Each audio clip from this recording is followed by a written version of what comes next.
যুদ্ধে জয়লাভ করার জন্য সেনাবাহিনীকে যেমন শক্তিশালী হতে হয়, তেমনি গোয়েন্দা সংস্থাকেও শক্তিশালী হতে হয়। একটি দেশের গোয়েন্দা সংস্থা কতটা শক্তিশালী সেটার উপর নির্ভর করে সে দেশটি কত শক্তিশালী। কারণ সেনাবাহিনী যদি শক্তিশালীও হয়ে থাকে আর যদি গোয়েন্দা সংস্থা দুর্বল হয়, তাহলে সে সেনাবাহিনী দিয়ে কোনো লাভই হবে না। যেমনটি আমরা এখন দেখতে পাচ্ছি ইরানের সেনাবাহিনী অনেক শক্তিশালী। প্রযুক্তিগত দিক থেকেও ইরান অনেক উন্নত। তারা অনেক ধরনের মিসাইল আবিষ্কার করেছে, তাদের ড্রোন শক্তিও অনেক উন্নত। কিন্তু ইরানের গোয়েন্দা সংস্থা অনেক দুর্বল।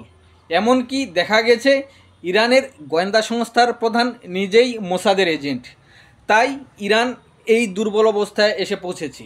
সেজন্য ইসরায়েলের প্রথম আঘাতেই ইরান অনেকটাই দুর্বল হয়ে গেছে।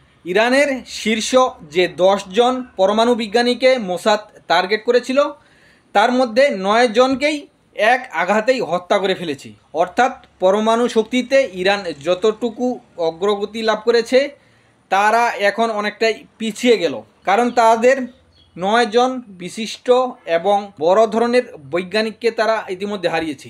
তাছাড়া তাদের সেনাপ্রধান, গোয়েন্দা সংস্থার প্রধান, বিমান বাহিনীর প্রধান সহ গুরুত্বপূর্ণ শীর্ষ ব্যক্তিদেরকে এক আঘাতেই হত্যা করেছি। তাহলে চিন্তা করে দেখেন মোসাদ কতটুকু শক্তিশালী গোয়েন্দার দিক থেকে। অন্যদিকে ইরান তাদের নিজ দেশের সেনাপ্রধানকেই বাঁচাতে পারেনি। তাহলে দেখেন ইরান এত বড় শক্তিশালী হওয়ার পরেও গোয়েন্দা শক্তিতে দুর্বল হওয়ার কারণেই তারা কত ভয়াবহ ধরনের ক্ষতির সম্মুখীন হয়েছে। এই দুর্বলতার কারণে অতীতেও দেখা গেছে ইরান নানা ধরনের সমস্যার সম্মুখীন হয়েছে। এমনকি প্রতিনিয়ত ইরানের ভেতরেই ইরানি বিজ্ঞানীদের মোসাদ গুপ্ত হত্যা চালায়। তাছাড়া তাদের শীর্ষ কর্মকর্তাদের নিয়মিতই হত্যা করে। এমনকি আমরা দেখেছি কাশেম সোলাইমানি যখন ইরাকে সফর করে সরাসরি ড্রোন দিয়ে কাশেম সোলাইমানিকে হত্যা করে। এরকমভাবে ইরান যদি তাদের গোয়েন্দা শক্তিকে কাজে লাগাতে না পারে, তাদের গোয়েন্দা সংস্থাকে যদি শক্তিশালী করতে না পারে, তাহলে ভবিষ্যতে দেখা যাবে যে ইরান আরও ভয়াবহ ধরনের ক্ষতির সম্মুখীন হয়েছে।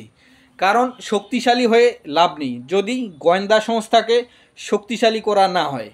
আর মুসলিম বিশ্বের উচিত তাদের গোয়েন্দা সংস্থাকে শক্তিশালী করা। অন্যথায় মুসলিম বিশ্বকে সারা জীবন কাফির মুশরিকদের গোলামি করেই যেতে হবে।